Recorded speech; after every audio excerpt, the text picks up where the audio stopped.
Hello hello student, आज का हमारा टॉपिक है थोरेसिक डक्ट। ये काफ़ी इंपॉर्टेंट क्वेश्चन है, एग्जाम में आ जाता है। Short note, right short note on thoracic duct, यानी इसकी अप्लाइड आ सकती है, applied anatomy of thoracic duct. तो थोरेसिक डक्ट को हम इन हेडिंग से पढ़ेंगे। पहले इसकी डेफिनेशन पढ़ेंगे, फिर इसकी formation, characteristic, area of drainage, measurement, force, radiation, relation, tributary और अप्लाइड। तो सबसे पहले definition of thoracic duct. It is an elongated common lymphatic trunk। Word देखो, elongated common lymphatic duct draining chyle and most of limb of the body into venous system of body is known as thoracic duct। तो definition क्या हुई?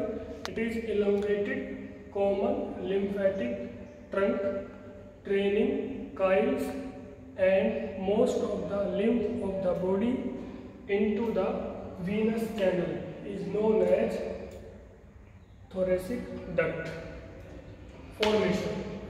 Formation कैसे होती है? तो formation ये system का Kyle. It is continuation of upper end of cisternal Kyle, upper end of cisternal Kyle at the level of L1 and L2 के जंक्शन पे। From it is the continuation of cisternal coil at the level of L1 as a thoracic duct। Thoracic duct is a continuation of upper end of cisternal coil at the level of L1 or L2। This is the formation of thoracic duct। Formation में क्या है? Continuation of upper end of cisternal Kyle at the level of L1 या T2, 12 thoracic vertebra। उसके बाद characteristic, क्या क्या characteristic है? पहले हमने इसकी डेफिनेशन पढ़ी। डेफिनेशन में पढ़ा हमने elongated common lymphatic trunk draining most of lymph and chyle into venous system। Formation, continuation of upper end of cisternal coil at the level of L1 or T12। Characteristic, it is beaded in appearance। देख रहे हो, ये beaded appearance है इसकी। दूसरा, it has walls, it has many walls to prevent backward flow of lymph। दो characteristic है इसकी, एक तो इसमें वॉल है, वाल्व है, दूसरा एक beaded appearance है।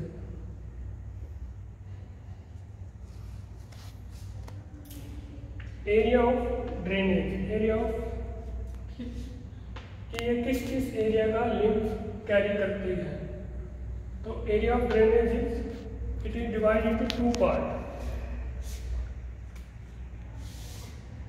बिलो डायफ्राम, ये डायफ्राम है, below diaphragm or above diaphragm। Below diaphragm it draining the right and left half of body, both right and left half of body, draining the lymph of right and left half of the body below diaphragm। Above diaphragm it draining the lymph of left half of body into the venous system। तो area of drainage में आ गया below diaphragm, above diaphragm। Below diaphragm, right and left half of lymph of the body, lymph of right and left half of the body, both right and left half of the body below diaphragm, and above diaphragm, left half of body into the venous system। तो area of drainage समझ में आ गया। सबसे पहले हमने पढ़ा definition में क्या था? Common elongated lymphatic channel draining chyle and lymph from the most part of the body। Formation, continuation of upper end of cisternal coil at the level of L1 and T2। Characteristic, it has many walls and beaded appearance।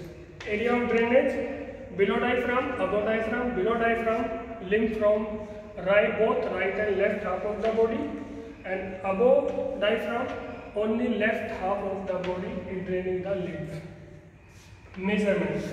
Measurement में इसकी length, length है इसकी length है, length is 45 centimetre और breadth is इसकी width है 0.5 centimetre. तो length is 45 centimetre, average 38 to 45 centimetre and breadth is 0.5 centimetre. Measurement of course अब हम डिस्कस करते हैं कोर्स। तो course starting from it continue as a upper end of cysternocyle at the level of L1 and T12, then it enter into the thoracic cavity in the through diaphragmatic opening of through aortic opening of diaphragm। Diaphragm में 3 major opening होती है eight T8, T10 और T12। T12 की जो opening है उसे हम aortic opening बोलते हैं। तो thoracic duct it continue as a upper end of cysternocyle at the level of L1, then at the level of T12 it enter into the thorax through aortic opening of diaphragm, then it descend into the posterior mediastinum behind esophagus esophagus के पीछे decide करती है। at the level of T5 it change at the level of junction of T4 and T5 it changes direction from right to left, changes direction from right to left, then it ascend into the superior mediastinum on left side of esophagus, on the sides of esophagus, then it enter into the neck of body where it cross the spine of C7 or arch over the spine of C7 and drain into the angle between left jugular vein and left subclavian vein, or drain at the junction of left subclavian vein and left jugular vein। So start during course it start from abdomen, then it run into the posterior mediastinum, then it run into the superior mediastinum, root of neck पे C7 के level पे ये drain कर देती है junction of left subclavian vein and left jugular vein. तो course समझ में आ गया। अब इसके बाद करते हैं हम वेरिएशन। वेरिएशन इंपॉर्टेंट है। 98% में यही कोर्स होता है जो हमने पढ़ा है कि ये सिस्टर्नोकाइल से स्टार्ट होगी, फिर आयोटिक ओपनिंग से पास करेगी, उसके बाद पोस्टीरियर मीडियस्टिनम में रन करेगी, फिर सुपीरियर मीडियस्टिनम में रन करेगी, T5 और T4 के जंक्शन पे राइट से लेफ्ट चली जाएगी और ड्रेन कर जाएगी रूट ऑफ नेक पे into the junction of left jugular vein and left subclavian vein के जंक्शन पे ड्रेन कर जाएगी। लेकिन कई बार क्या होता है 2% पीपल में मिड थोरेसिक लेवल पे at the level of T8 और T7 it divide into two, right and left. Left follow the same course as formed by the main thoracic duct, and right it join with the right lymphatic duct and then drain into the right side junction of right jugular vein and right subclavian vein। तो mid thoracic level पे divide कर जाएगी right and left में, left same course follow करेगी और right वाली left lymphatic drain के साथ ज्वाइन कर जाएगी और ओपन कर देगी।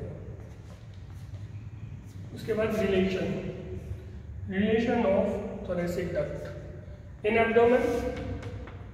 रिलेशन इसे क्या है? Thoracic duct lie right side of abdominal aorta, anteriorly median arcuate ligament, posteriorly vertebra, L2, L1, T12 vertebra. In posterior mediastinum, anteriorly esophagus, left side is aorta, right side azygous vein, posteriorly vertebral column from T5 to T12. In superior mediastinum, posteriorly vertebra from T1 to T4, right side is the esophagus, left side is the hemiazygous vein or accessory azygous vein, and at the root of neck anteriorly carotid sheath होती है इसके anteriorly और posteriorly C7, C6 vertebra और then it drain into the junction of jugular vein और subclavian vein। तो दोबारा से कर लेते हैं रिलेशन। एब्डोमेन में इसके एंटीरियरली मीडियन आर्कुएट लिगामेंट है, पोस्टीरियरली वर्टिब्रल कॉलम है, लेफ्ट साइड में इसके एब्डोमिनल एरिया है। पोस्टीरियर मीडियस्टिनम में एंटीरियर इसोफेगस है, पोस्टीरियरली वर्टिब्रल कॉलम है, लेफ्ट साइड में थोरेसिक एयोर्टा है, राइट साइड में एजाइगस में। सुपीरियर मीडियस्टिनम में posteriorly vertebral column, anteriorly arch of aorta और राइट साइड में इसोफेगस। नेक पे बताइए तुम्हें एक एंगल पे ड्रेन कर जाती है, लेफ्ट जुगुलर वेन और लेफ्ट सबक्लेवियन वेन के एंगल पे, और एंटीरियरली यहाँ कैरोटिड इसी तरह। अब इसकी ट्रिब्यूटरीज। ट्रिब्यूटरी सबसे पहले ट्रिब्यूटरी ये है, ये दोनों ट्रिब्यूटरी हैं। Left descending lymphatic trunk, left नहीं right and left descending lymphatic trunk. First tributary is right and left descending lymphatic trunk and is draining into the lymph node of lower 6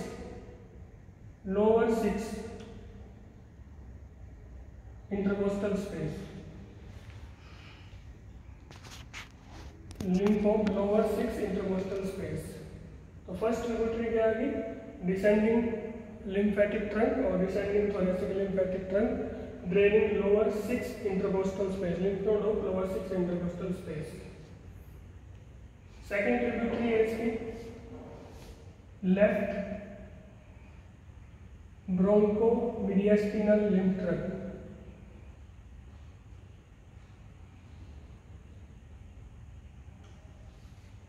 Left bronchomediastinal lymph trunk. ये क्या drain करेगा? It draining the lymph node of upper 6 intercostal space, upper one, and posterior mediastinum.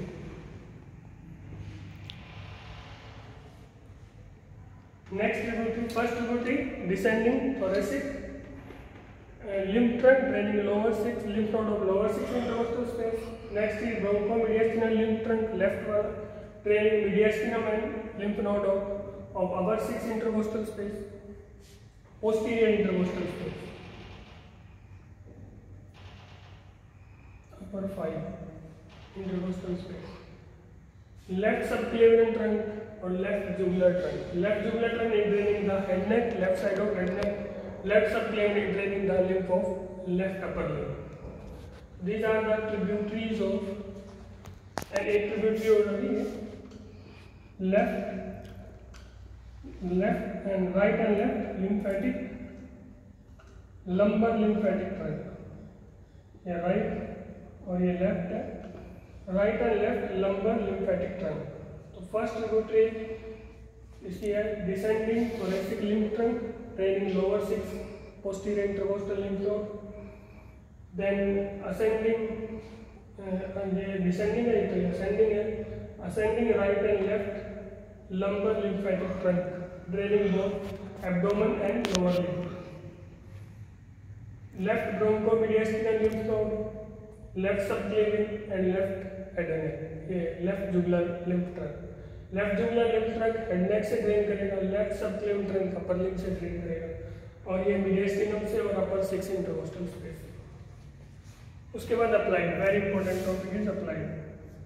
This lymphatic trunk duct it sometime is blocked by filaria virus. Filaria virus इसको block कर देगा. जब ये block हो जाएगा तो लिम्फ ऊपर नहीं जा पाएगा, वेनस सिस्टम में ड्रेन नहीं कर पाएगा. तो ये कहाँ हो जाएगा?